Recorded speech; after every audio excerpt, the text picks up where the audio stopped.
आधुनिक भारत के इतिहास में आज हम पिट्स इंडिया एक्ट को देखते हैं जो 1784 में हुआ। इससे पिछली वीडियो में हमने देखा कि 1773 के रेगुलेटिंग एक्ट के तहत जो बंगाल के जो गवर्नर थे उन्हें बंगाल का गवर्नर जनरल बना दिया जाता है और उसके अंतर्गत बम्बई और मद्रास की प्रेसिडेंसी को भी शामिल कर दिया जाता है। लेकिन इस रेगुलेटिंग एक्ट में भी कुछ कमियां थी, क्योंकि इसमें सभी गवर्नर अपनी मर्जी से काम करने के इच्छुक थे और सुप्रीम कोर्ट और गवर्नर जनरल के मध्य में कार्य को स्पष्ट नहीं बताया गया था और कंपनियों के कर्मचारियों के वेतन में वृद्धि भी की गई, लेकिन भ्रष्टाचार नहीं रोका। इन सभी समस्याओं के समाधान के लिए 1784 ईस्वी में एक पिट्स इंडिया एक्ट आता है। पिट्स इंडिया एक्ट में इसमें सुप्रीम कोर्ट तथा गवर्नर जनरल की शक्तियों का बंटवारा किया गया। इसमें सुप्रीम कोर्ट तथा गवर्नर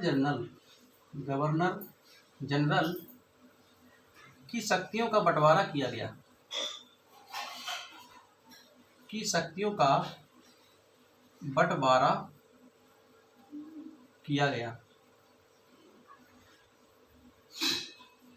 इनकी शक्तियों का बंटवारा किया गया और जो गवर्नर जनरल की परिषद कार्यकारिणी परिषद में 4 सदस्य होते थे, उसमें से इनकी संख्या 3 कर दी गई। गवर्नर जनरल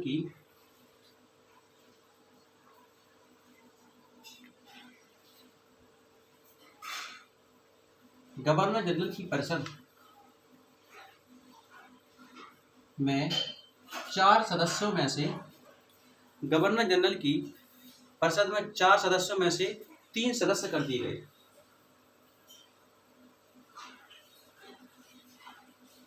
चार सदस्यों में से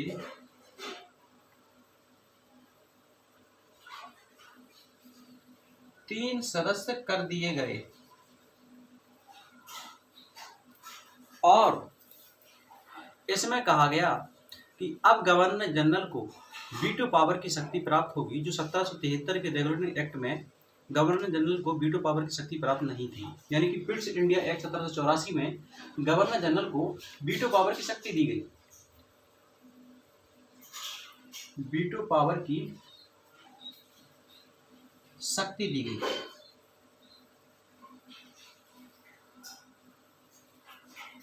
इसमें कहा गया कि युद्ध और संधि संसद की अनुमति से हुए। इस एक्ट में कहा गया कि जो युद्ध कंपनी के जो युद्ध होते हैं, युद्ध एवं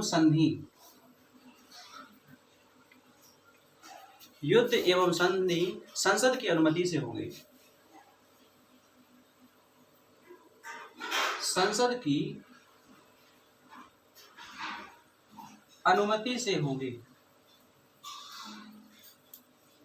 संसद की अनुमति से होंगे और इसमें व्यापार का कार्य बोर्ड ऑफ डायरेक्टर को दिया गया। इसमें जो व्यापार का कार्य था, व्यापार का कार्य दिया गया बोर्ड ऑफ डायरेक्टर को।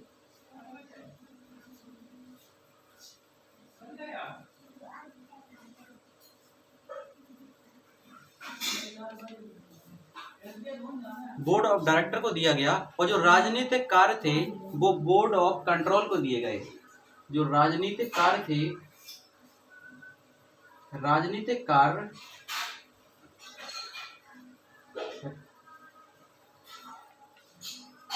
बोर्ड ऑफ कंट्रोल यानी कि नियंत्रक बोर्ड को दिए गए, जिसमें और इस नियंत्रक बोर्ड में 6 सदस्य होते थे, जिनकी नियुक्ति ब्रिटिश संसद द्वारा की जाती थी। इस नियंत्रक यानी कि बोर्ड ऑफ कंट्रोल में 6 सदस्य होते थे और इनकी नियुक्ति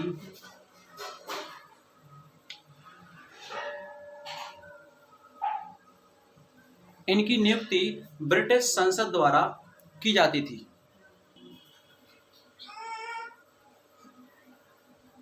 ब्रिटिश संसद द्वारा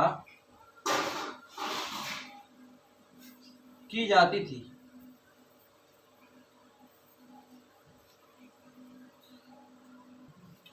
बोर्ड ऑफ कंट्रोल में 6 सदस्य होते थे और इनकी नियुक्ति ब्रिटिश संसद के हाथों में थी और ये सभी रिपोर्ट है ब्रिटिश संसद में रखी जाने लगी। ये जो रिपोर्ट बनाते थे उसको ब्रिटिश संसद में रखते थे,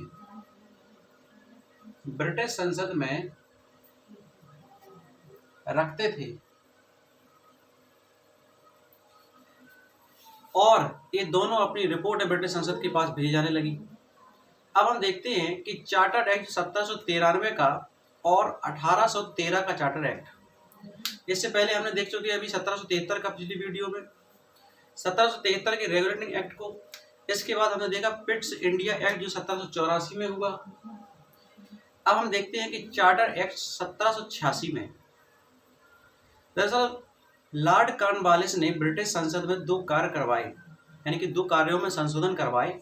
इसने कहा कि जो गवर्नर जनरल है और प्रधानमंत्री, इन दोनों की शक्तियां गवर्नर जनरल के पास ही दे दी जाएं और फिर ये संशोधन करवाए गए।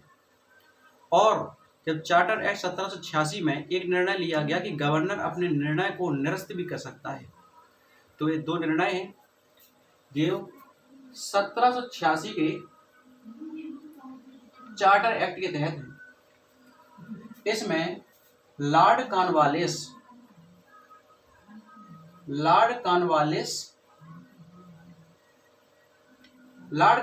ने ब्रिटिश संसद में दो कार्य करवाए। उनमें से करवाया कि गवर्नर जनरल का जो पद है और प्रधानमंत्री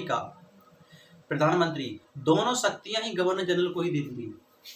यानी कि एक तो गवर्नर जनरल का, दूसरी प्रधानमंत्री, ये दोनों शक्तियां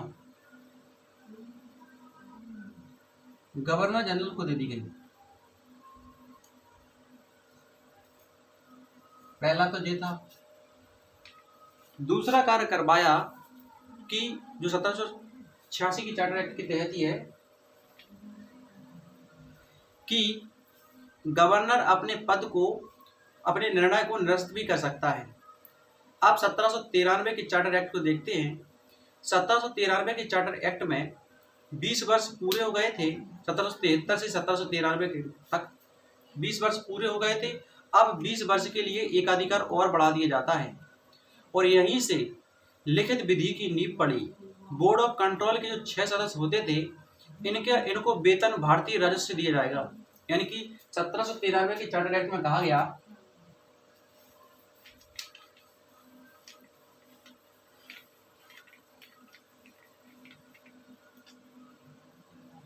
1793 के चार्टर एक्ट में 1793 के चार्टर एक्ट में कहा गया कि 20 वर्षों का एकाधिकार बढ़ा दिया गया है। 20 वर्षों का एकाधिकार बढ़ा दिया गया है। और क्या किया गया कि जो बोर्ड ऑफ कंट्रोल के 6 सदस्य थे, इनको वेतन भारतीय राजस्व से दिया जाएगा। यानी कि जो बोर्ड ऑफ कंट्रोल है, कंट्रोल के 6 सदस्यों को वेतन भारतीय राजस्व से दिया जाएगा।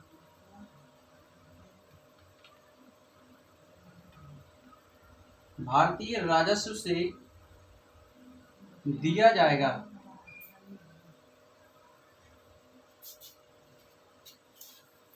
और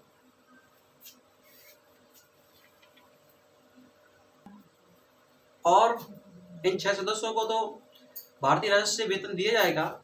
जो राजा जो रानी है, यानी कि यहाँ राजा होते थे, ये राजा रानी का पद है, इसके नीचे हुआ करता था ब्रिटिश संसद।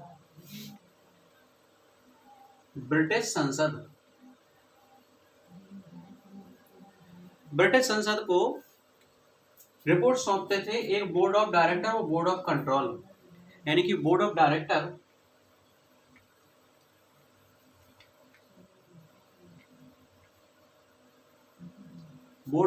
और बोर्ड ऑफ कंट्रोल।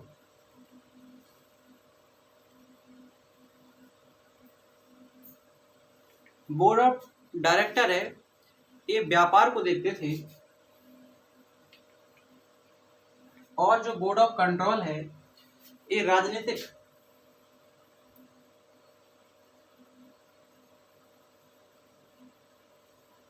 राजनीतिक को देखते थे और ये दोनों कंपनी पर अपना नियंत्रण स्थापित किए थे।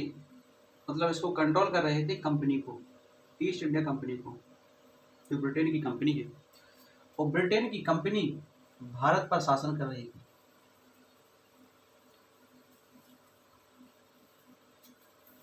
अब हम देखते हैं कि 1813 के चार्टर एक्ट को 1813 के समय फ्रांस के नेपोलियन ने एक व्यवस्था विकसित की और यूरोप के अधिकतर क्षेत्र जीत लिए।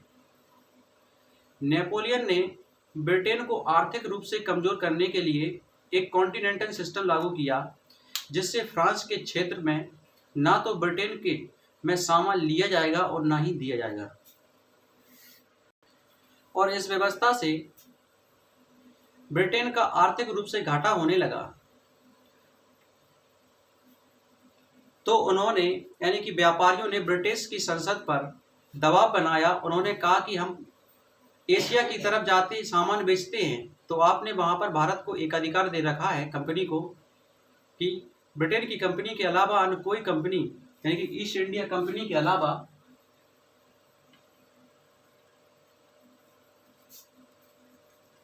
कोई कंपनी भारत में व्यापार नहीं कर सकती है, हमें भी अनुमति मिलनी चाहिए। उस समय अर्थशास्त्री हुआ करते थे एडम स्मिथ। इन्होंने कहा कि व्यापार में एकाधिकार नहीं होना चाहिए। एडम स्मिथ जो कि अर्थशास्त्री थे, इन्होंने कहा कि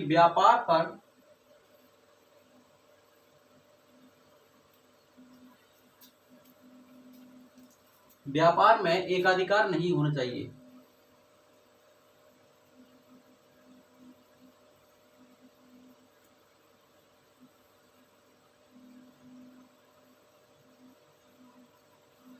व्यापार में एकाधिकार नहीं होना चाहिए। तो 1813 के चार्टर एक्ट के तहत 1813 में एक एक्ट निकाला गया जिसमें एकाधिकार को समाप्त कर दिया गया, लेकिन चाय और चीन के साथ व्यापार पर एकाधिकार ब्रिटेन का बना रहेगा। बोर्ड ऑफ कंट्रोल जो कि इसने या ब्रिटिश संसद से लाइसेंस प्राप्त करके ब्रिटिश की कोई कंपनी या व्यक्ति भारत में रह सकता था या व्यापार कर सकता था, यानी कि इसकी अनुमति थी।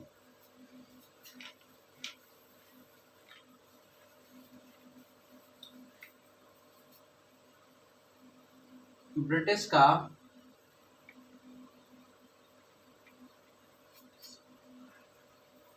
या ब्रिटिश की कोई कंपनी हो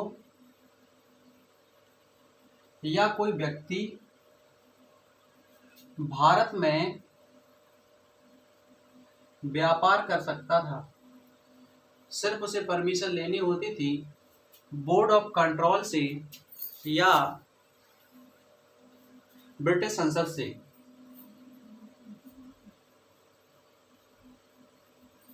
बोर्ड ऑफ कंट्रोल से या तो बोर्ड ऑफ कंट्रोल से लाइसेंस प्राप्त करे,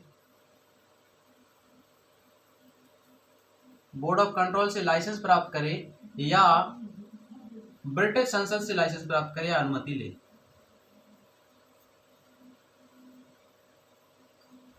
ब्रिटिश संसद से अनुमति ले ये व्यवस्था लागू की गई और इसमें कहा गया कि भारत के साहित्य को बढ़ाया जाए और विज्ञान की शिक्षा को प्रोत्साहन किया जाए। 1813 के चार्टर एक्ट में कहा गया कि भारत के साहित्य को यानी कि बढ़ाया जाए,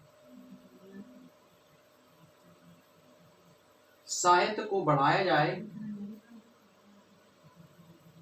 और विज्ञान की शिक्षा को प्रोत्साहित किया जाए।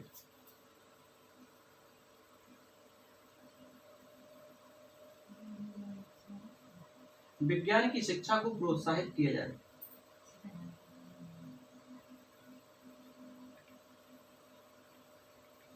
और इसमें कहा गया कि भारत में 1 लाख रुपए प्रति वर्ष शिक्षा पर खर्च किए जाएंगे।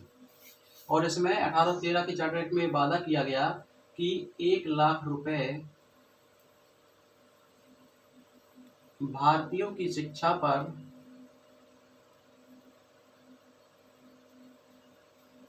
खर्च किए जाएंगे।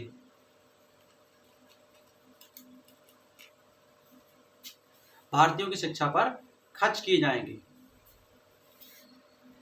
1813 के चार्टर एक्ट में एक और प्रावधान किया गया। इसमें कहा गया कि ईसाई मिशनरियों को अनुमति दी गई कि भारत में प्रचार और प्रसार कर सकते हैं। और इसमें कहा गया 1813 के चार्टर एक्ट में कि जो बम्बई और मद्रास की जो प्रेसिडेंसियों के प्रांतीय गवर्नर हैं उनको विधि बनाने की शक्ति तो है, लेकिन उसे या उन्हें पहले गवर्नर जनरल के पास भेजा जाएगा और गवर्नर जनरल उसे पहले उस विधि को ब्रिटिश संसद से पारित कराएंगे। और जो स्थानीय स्वायत्त शासी संस्थाएं हैं उन्हें करारोपण लगाने का अधिकार दिया गया। और कंपनी के जो शेयर धारक होंगे उनको 10.5 पर लाभ, जो 10.5% लाभ मिलता है, इसको नियत किया गया 10.5 साढ़े 10% पर, ताकि कंपनी को घाटा कम हो। और जो कंपनी के जो प्रांतीय गवर्नर हैं उनकी नियुक्ति सीधी ब्रिटिश संसद के हाथों में कर दी गई, यानी कि ब्रिटिश संसद ही प्रांतीय गवर्नरों को नियुक्त करेंगे। ब्रिटिश संसद ही सीधे प्रांतीय गवर्नरों को नियुक्त करेंगे।